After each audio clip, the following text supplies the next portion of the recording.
ये अलग बात है कि सत्ता पक्ष के लोग सब मेरे बोलने से पहले ही भाग गए। आइए आइए, आपको देख के मैं खुश थी कि आप वापस आ गए। सबसे पहले मैं उन सैनिकों, उन जवानों, उन अफसरों को नमन करना चाहती हूँ जो हमारे देश के रेगिस्तानों में, हमारे देश के घने जंगलों में, बर्फीले पहाड़ियों पे हमारी देश की रक्षा करते हैं, जो हर पल देश के लिए अपनी जान देने के लिए तैयार रहते हैं।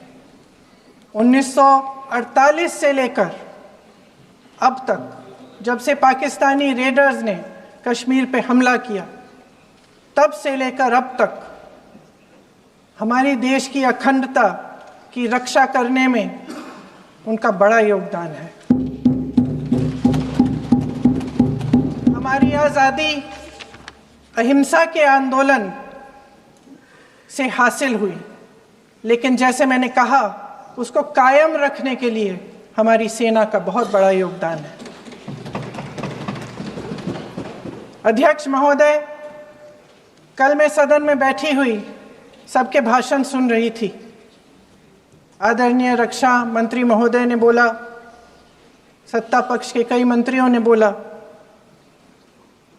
1 घंटे का रक्षा मंत्री जी का लंबा भाषण था। सुनते सुनते एक बात मुझे बहुत खटक रही थी। उसके बाद जब दूसरे भाषण भी सुने आपके सत्ता पक्ष के, तब भी ये बात बार बार मेरे मन में आ रही थी कि सारी बातें कर ली, ऑपरेशन सिंदूर की बात कर ली, आतंकवाद की बात कर ली, देश की रक्षा की बात कर ली, इतिहास का पाठ भी पढ़ा दिया, लेकिन एक बात छूट गई। उस दिन 22 अप्रैल 2025 को जब 26 देशवासियों को अपने परिवार के सदस्यों के सामने खुलेआम मारा गया, तो ये हमला कैसे हुआ, क्यों हुआ?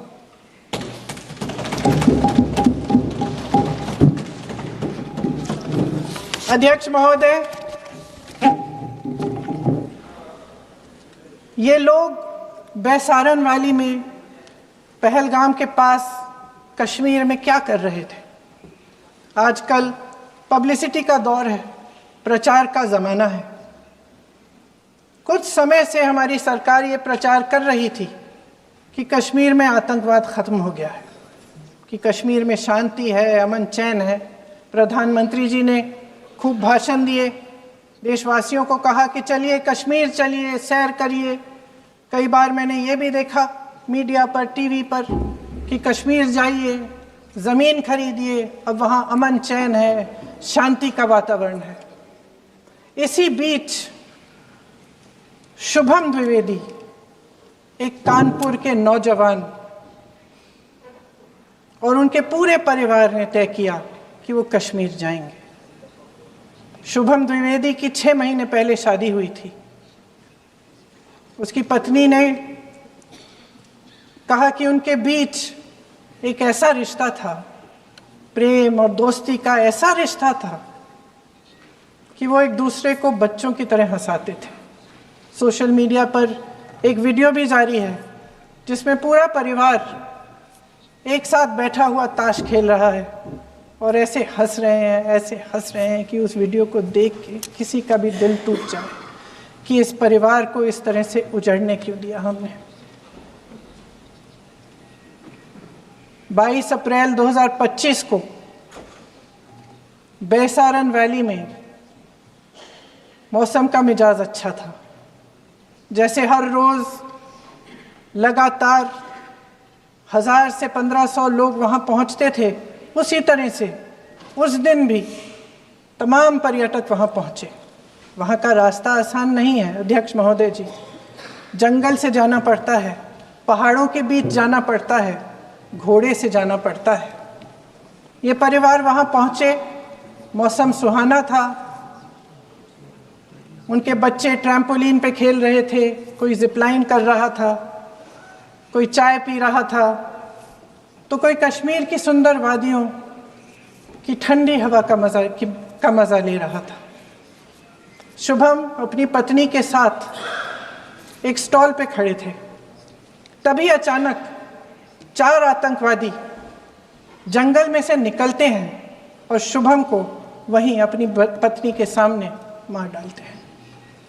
उसके बाद वे वहाँ से पूरे वैली में 1 घंटे के लिए लोगों को चुन चुन कर मारते हैं। किसी के पति को अपनी पत्नी के आंखों के सामने, किसी के पिता को अपने बेटे के सामने, चुन चुन कर 26 लोगों को मार डालते हैं। शुभम की पत्नी घबराकर वहां से भागने की कोशिश करती है, अपनी जान बचाने के लिए जंगल की तरफ दौड़ती है। वहां पता चलता है कि तमाम लोग जंगल की तरफ दौड़े हैं और अपनी जान बचाने की कोशिश कर रहे हैं। कोई अपने बेटे का हाथ पकड़ के पहाड़ों पर घसीटता हुआ जा रहा है, कोई कश्मीरी घोड़े वालों और गाइडों की मदद लेते हुए चले जा रहा है। कोई रास्ता नहीं है, कोई तरीका नहीं है, लेकिन किसी न किसी तरह से शुभम की पत्नी के शब्दों में किसी ऐसी शक्ति ने हमको बचा कर रखा कि हमें किसी न किसी तरह से हम अकेले नीचे पहुंचे। और मैं उनके लफ्ज पढ़ना चाहती हूं,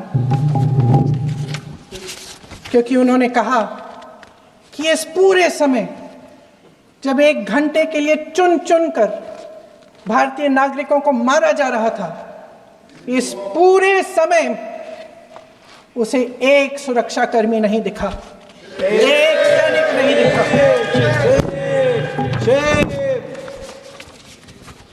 शुभम की पत्नी ने कहा, कोट, मैंने अपनी दुनिया को खत्म होते हुए देखा। अपनी आंखों के सामने एक सिक्योरिटी गार्ड नहीं था। मैं ये कह सकती हूं कि देश ने, सरकार ने हमें वहां पे अनाथ छोड़ दिया था। सिक्योरिटी क्यों नहीं थी वहां? वहां पे एक सैनिक क्यों नहीं दिखा? क्या सरकार को मालूम नहीं था कि यहां रोज 1000 से 1500 पर्यटक जाते हैं? क्या सरकार को मालूम नहीं था कि यहाँ के को पहुंचने के लिए जंगल के रास्ते से जाना पड़ता है? अगर कुछ हो जाएगा तो लोग वहां से निकल नहीं पाएंगे। एक चिकित्सा का इंतजाम नहीं था, फर्स्ट एड का इंतजाम नहीं था, कोई इंतजाम नहीं था, ना सुरक्षा का ना फर्स्ट एड का। इन लोगों को भगवान भरोसे छोड़ दिया गया। ये लोग वहां पे इस सरकार के भरोसे गए और इस सरकार ने उन्हें भगवान भरोसे छोड़ दिया।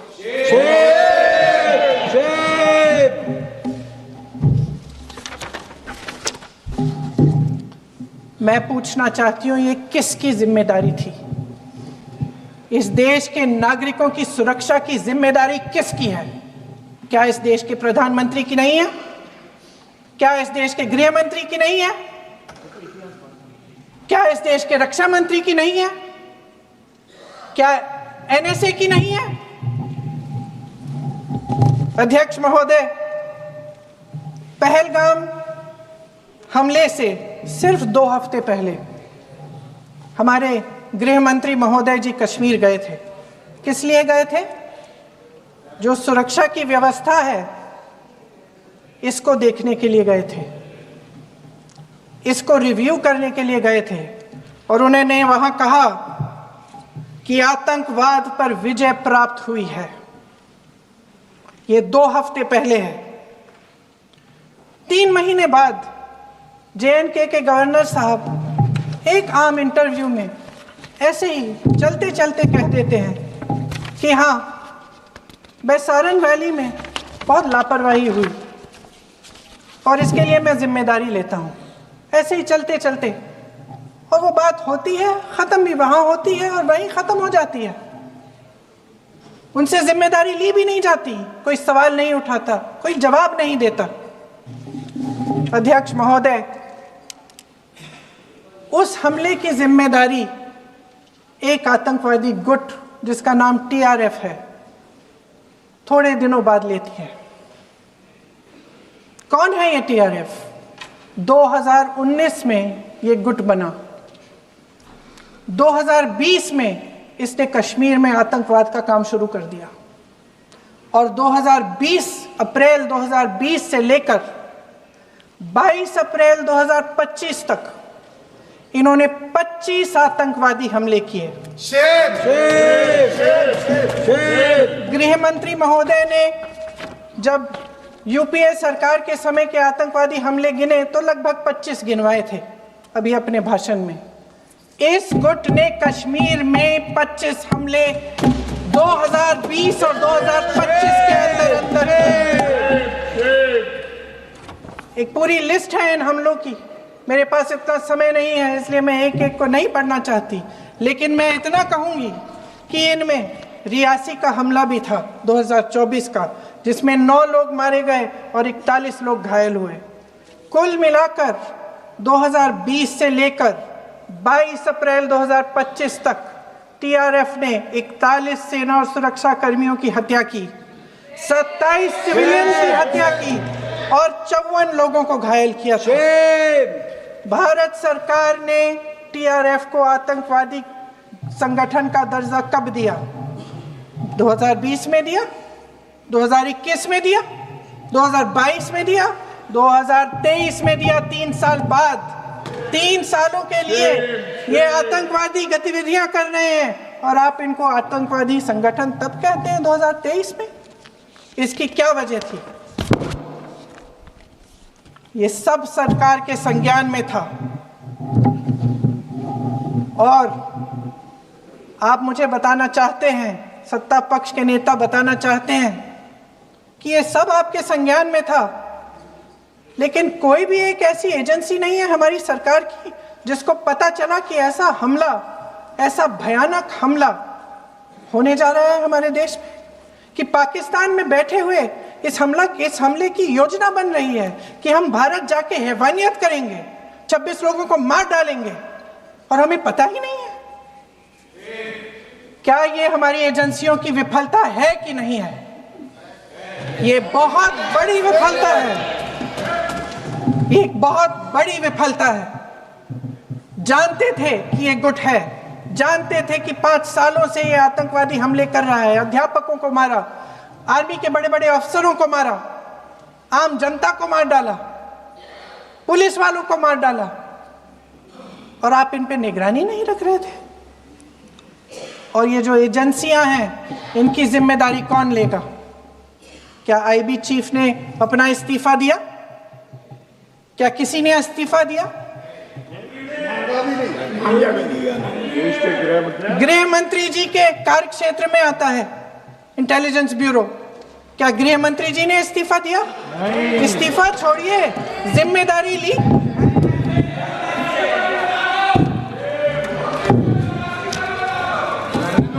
साहब देखिए, इतिहास की बात आप करिए, मैं वर्तमान की बात करना चाहती हूँ। आपको तो एक बहाना चाहिए, आपको तो एक बहाना चाहिए। पूरे परिवार का नाम गिनवा देते हैं। अरे अपनी जिम्मेदारी खुद लीजिए। 11 सालों के लिए तो सत्ता में आप हैं। अभी नेहरू को छोड़ नहीं रहा। कल माननीय गौरव गोगोई जी ने अपने भाषण में पूछा गृह मंत्री जी से, क्या आपकी जिम्मेदारी नहीं थी? मैं देख रही थी। राजनाथ जी, रक्षा मंत्री जी यूं यूं अपना सर हिला रहे थे, कुछ बोले नहीं। अंदर से ये महसूस हुआ होगा कि यहाँ कुछ जिम्मेदारी थी, लेकिन माननीय गृह मंत्री महोदय जी हंस रहे थे, वे हंस रहे थे।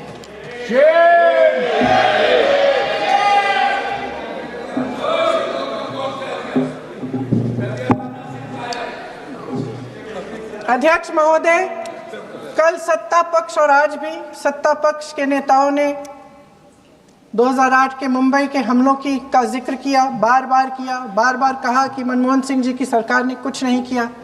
ये तो जानकारी होगी ना कि उसी समय जब वो आतंकवादी हमला चल रहा था तभी उन आतंकवादियों को मार डाला था, एक बचा था और उसको भी फांसी दे दी थी 2012 में। महाराष्ट्र के मुख्यमंत्री ने इस्तीफा दिया। देश के गृह मंत्री ने जिम्मेदारी लेकर इस्तीफा दिया। एक जवाबदेही थी पब्लिक के प्रति, एक जवाबदेही थी इस देश की जनता के प्रति, इस देश की धरती के प्रति।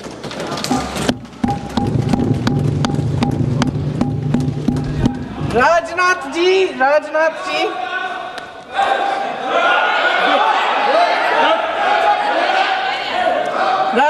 जी तो पुलवामा, उरी और पठानकोट के समय गृह मंत्री रहे थे। आज वे रक्षा मंत्री हैं और हमारे गृह मंत्री महोदय श्री अमित शाह जी के नाक के नीचे पूरा मणिपुर जल गया, दिल्ली में दंगे हुए, पहलगाम में हमला हुआ और आज भी वे उसी पद पर बैठे हैं। क्यों? अध्यक्ष महोदय, बमबारी से अखबारों के हेडलाइन बनते हैं, मगर कहानी सुरक्षा में की चूक में भी है। आज देश खोखले भाषण नहीं सुनना चाहता, देश जवाब चाहता है, तसल्ली चाहता है कि सच उससे छिपाया नहीं जाएगा। देश जानना चाहता है कि उस दिन अप्रैल 22, 2025 को क्या हुआ और क्यों हुआ। आप तो खुद अपनी पीठ थपथपाने में लगे रहते हैं। सेना, देश, संसद से सच छुपाते हैं। ऑपरेशन सिंदूर जब शुरू हुआ, हम सब ने समर्थन किया, सब एकजुट होकर खड़े हो गए इस देश के लिए। दोबारा होगा, दोबारा खड़े हो जाएंगे। अगर हमारे देश पे हमला होता है तो यहाँ इस सदन में किसी भी पार्टी का हो, कोई भी हो, सब आपका समर्थन करेंगे। और हमें अपनी सेना पर गर्व है कि उन्होंने इस बार भी दृढ़ता से लड़ाई लड़ी, धैर्य से लड़ाई लड़ी, वीरता से लड़ाई लड़ी। लेकिन इस ऑपरेशन का सिंदूर का क्रेडिट, उसका श्रेय तो हमारे प्रधानमंत्री जी चाहते हैं। सही भी है, ठीक है, सही है, श्रेय ले। ओलंपिक्स में हमारा मेडल आता है, उसका भी श्रेय लेते हैं। लेकिन सिर्फ श्रेय लेने से नहीं होता नेतृत्व, जिम्मेदारी भी लेनी पड़ती है।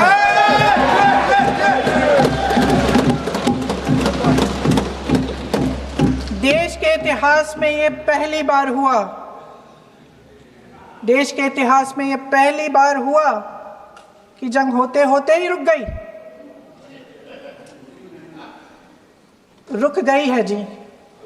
और इस रुकावट का ऐलान हमारी सरकार, हमारी सेना नहीं करती, अमेरिका के प्रेसिडेंट करते हैं, अमेरिका के राष्ट्रपति करते हैं। ये हमारे प्रधानमंत्री महोदय की गैर जिम्मेदारी का सबसे बड़ा प्रतीक है। आज गृह मंत्री जी ने इस बात पर उल्लेख किया। उन्होंने कहा, उनके शब्दों में उन्होंने कहा कि पाकिस्तान के पास शरण में आने के बजाय कोई चारा ही नहीं था। आपने शरण दिया क्यों? वो आते हैं आपके देश के अंदर, लोगों को मार डालते हैं और आप उनको शरण दे रहे हैं। क्यों दिया शरण? इसका जवाब क्यों नहीं दिया एक भी भाषण में?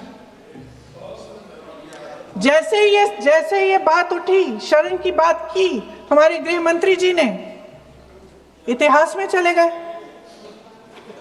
नेहरू ने क्या किया, इंदिरा गांधी ने क्या किया, यहां तक कि मेरी मां के आंसुओं तक चले गए।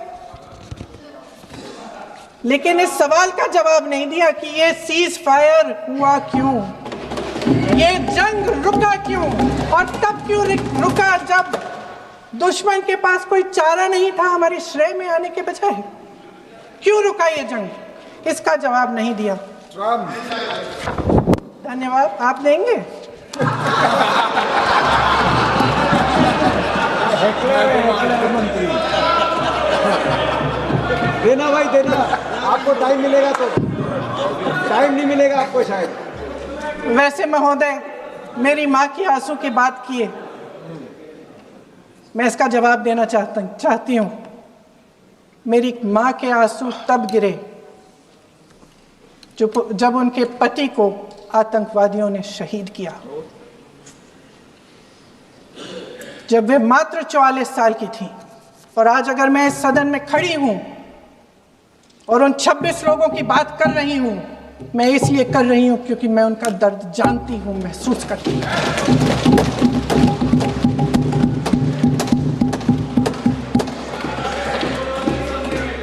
अध्यक्ष महोदय, मैंने कहा कि देश का नेतृत्व सिर्फ उपलब्धियों का श्रेय लेने से मजबूत नहीं होता। सफलता और विफलता दोनों की जिम्मेदारी लेने से बुलंद होता है। ये सोने का ताज नहीं है, कांटों का ताज है। अध्यक्ष महोदय, जब सरकार झूठी और कायर हो तो वे बहादुर से बहादुर सेना के साहस और पराक्रम को भी कमजोर कर देती है। देश को प्रतिशोध के साथ साथ सबके प्राणों की रक्षा का प्रण चाहिए। सेना की शक्ति के साथ सरकार की सच्चाई भी चाहिए। महान देशभक्त शहीद इंदिरा गांधी जी, जिन्होंने सफल कूटनीति के बल पर अमेरिका के राष्ट्रपति निक्सन का मुकाबला करके पाकिस्तान का विभाजन करवाया, बांग्लादेश बनाया, 1 लाख पाकिस्तानी सैनिकों को आत्मसमर्पण करने पर मजबूर किया, उन्होंने कभी इसका श्रेय लेने की कोशिश नहीं की। ऑपरेशन सिंदूर का मकसद अगर पाकिस्तान को सबक सिखाना था तो शायद ये मकसद अभी अधूरा है, क्योंकि हमारी कूटनीति विफल रही है। इसका प्रमाण यही है कि ऑपरेशन सिंदूर के बाद एक पाकिस्तानी जनरल, जिसके हाथ खून से रंगे थे, अमेरिका के राष्ट्रपति के साथ बैठकर लंच खा रहे थे। अगर ऑपरेशन सिंदूर का मकसद आतंकवाद को खत्म करने का था तो पाकिस्तान को संयुक्त राष्ट्र के आतंकवाद विरोधी समिति का अध्यक्ष चुने जाने से इस मकसद को धक्का लगा है। इसकी जिम्मेदारी कौन लेगा? क्या हमारे प्रधानमंत्री लेंगे? क्या उनमें ये हिम्मत है? नहीं है। अगर इस ऑपरेशन के दौरान हमारे जहाजों का नुकसान नहीं हुआ तो सदन में इसे साफ साफ कहने से क्या डर है? क्यों नहीं कहा है? कल भी रक्षा मंत्री जी ने कहा कि हमारे इंफ्रास्ट्रक्चर का नुकसान नहीं हुआ, तो जहाजों के बारे में भी बता दें, साफ साफ बता दें, क्या हर्ज है? सच्चाई तो है। सवालों से बचने के लिए ये सरकार हमेशा प्रयास करती है। इसकी राजनीतिक कायरता बेमिसाल है। देशवासियों के प्रति जवाबदेही का एहसास ही नहीं है। सच्चाई ये है कि इनके दिल में जनता के लिए कोई जगह नहीं है। सब राजनीति है, सब पीआर है, सब प्रचार है, सब पब्लिसिटी है। देश की जनता के लिए आपके हृदय में कुछ नहीं रहा। बहुत समय हो गया है आप इस प्रचार में ही लिप्त हैं, जनता को देख नहीं पा रहे हैं। जी मानिए। जो पहलगाम में हुआ, खत्म करती हूँ, जो पहलगाम में हुआ उससे हर एक देशवासी के दिल पे चोट पहुंची है। हिमांशी नारवाल की गुहार ने हम सबको शर्मिंदा किया है। इसीलिए मैं आज यहाँ खड़े हुए एक आखिरी बात करना चाहती हूँ।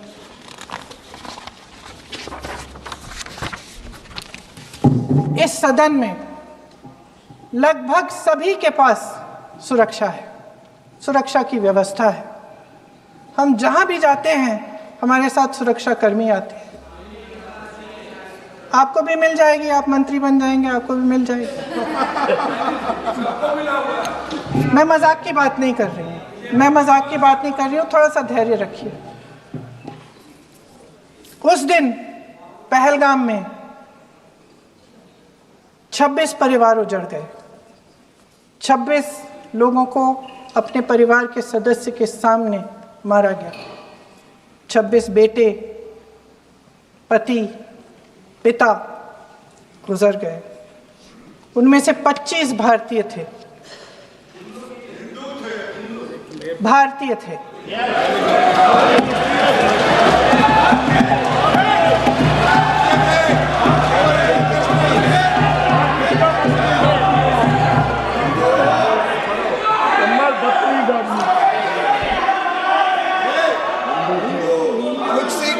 जितने भी लोग बैसारन वैली में थे और जो 25 भारतीय मारे गए, उनके लिए कोई सुरक्षा नहीं थी, कोई सुरक्षा नहीं थी। आप कितनी भी ऑपरेशन कर डालें, आप इस सच्चाई के पीछे छुप नहीं सकते, इसे नकार नहीं सकते।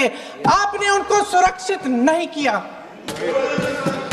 कोई शर्म नहीं है, कोई शर्म नहीं है, कोई शर्म नहीं है और ना कभी होगी।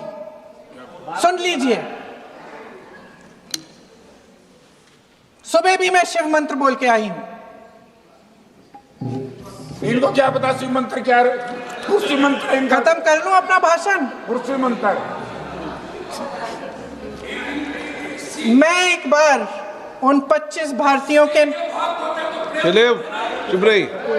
मैं एक बार उन 25 भारतीयों के नाम इस सदन में पढ़ना चाहती हूं, ताकि यहां बैठे हर सदस्य को यह एहसास हो कि वे भी हमारी तरह इंसान थे, किसी राजनीतिक बिसात के मोहरे नहीं थे।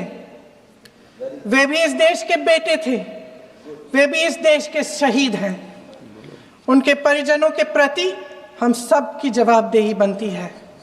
उन्हें सच्चाई जानने का हक है। समीर गुहा भारतीय, बिट्टन अधिकारी, मनीष रंजन, हेमंत सुहास जोशी, विनय नारवाल, सुशील नथनियल, अतुल श्रीकांत मोने, सैयद आदिल हुसैन शाह, नीरज उद्वानी, एन रामचंद्रन, संजय लक्ष्मण लेले, मानिए प्लीज, दिनेश अग्रवाल, दिलीप दिल से, प्रशांत कुमार सतपति, JS चंद्रमौली। अब आप बोलिए, अब आराम से बोलिए। JS चंद्रमौली, यतीश परमार, S मधुसूदन राव, सदस्य नारेबाजी का सदन नहीं है। शैलेश कलाटिया, ये तरीका ठीक नहीं है आपका। मंजुनाथ राव, कौस्तभ गनबोटे, शुभम द्विवेदी। जय हिंद।